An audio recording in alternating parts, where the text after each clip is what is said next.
তোর শালা বুঝে না তো কি হয়েছে, তুই বুঝিয়ে নিবি ওকে। ভাবছি ওকে রোমান্টিক মুভি দেখাবে, তাহলে দেখবি একটু কিছু বুঝতে পারবে। ঠিক আছে, কিন্তু তারপর আমার ভয় হয়, কারণ পিছু মেয়ে তো। আরে দূর বেটা, এমন ভয় পাইলে কি আর বউ রাখা লাগবো না, আমি চেষ্টা করে দেখবো। ঠিক আছে, তো একদিন জাঙ্গুক থেকে একটি রোমান্টিক মুভি দেখাচ্ছে তোকে। কি করছে হাজবেন্ড, মানে মানে এমন কি করছে এরকম ভাবে, মানে কি একটা ছেলে আর একটা মেয়েকে কিস করছে। আচ্ছা ধরো তুমি আর আমি এমন একটা কাজ করে কেমন হয়? সি, আমি এসব করতে পারবো না। কেন? আমার এসব পছন্দ না। হুম, ঠিক আছে, না করলে। ও মা, তুমি রাগ করলে নাকি? রাগ করি নাই, তুমি তো করবে না।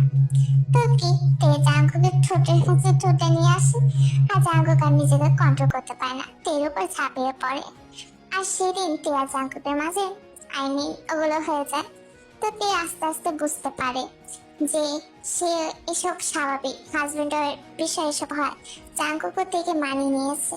তেও আর জাঙ্কুকে একটু একটু করে বড় হতে থাকে, আর এইভাবে তাদের সুখে সংসার কাটাতে লাগে।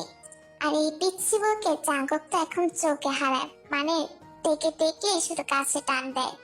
আর এইভাবে এই স্টোরিটা এখানে শেষ হয়। স্টোরিটা কেমন হয়েছে তোমরা অবশ্যই কমেন্ট করবা। আর স্টোরিটা আমি একটু ছোটই বানিয়েছি তোমাদের, আমি বেশি বড় করতে চাই না, যেহেতু ওয়ান শট এত বড় করে কি বা করবো। সো কিউটিয়া, ভালো থেকো, আল্লাহ হাফেজ।